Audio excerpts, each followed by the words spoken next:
Eski Beeline chorrahasi, operator, turimiz vokzal, Gorsud, bu tarafimiz travmatologiya. Mana shu Kardinkaning shunday yon boshida mana shu 9 qavatli binoning orqasiga o'tganda 4 xonalik Zolotoy etaj 2-qavatda chiqqan, hozir ichkarini ham obzor qilamiz.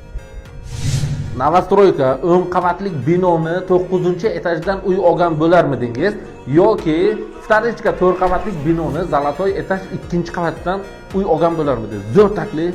2-Zolotoy etajdan 4 xonalik 90 kvadratli xonamiz frosh sotuvga chiqdi. Kattagina zali, menga to'g'risi o'zim adashib ketyapman. 2-spalnisi kattalar uchun yotoqxona, polnosenniy 4 xona plus yana bitta xona, 5 xona qilsangiz ham bo'ladi. Mana bu 3-xonasi plus 3 ga 2 balkoni ham bor, detskiy xona qilsangiz ham bo'ladi. O'zim chalqashib adashib ketyapman. Tashqari taraf eshik kiraverish, yana bitta kattagina zal, bunga mana bu yerga polniy shkaf qilsangiz bo'ladi. Konditsioner batareyalari bor. Zolotoy etaj 2-qavatda joylashgan.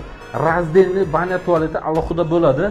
Eng qizig'i gaz qanday, suv qanday deganlar uchun gaz, suv, svet bu yerda muammosiz. Mana bu kuxni ham juda ham kattagina, uголовкой bemalol o'tirsa bo'ladi. Plus bu yerga ham balkoni bor. Mana shu xonamiz 71 ming, yana sunnatiga muvofiq ozgina savdosi bor, kvadrati esa 90 kvadrat. Kimga qiziq bo'lsa, pastdagi nomerlarga aloqa chiqaverasizlar.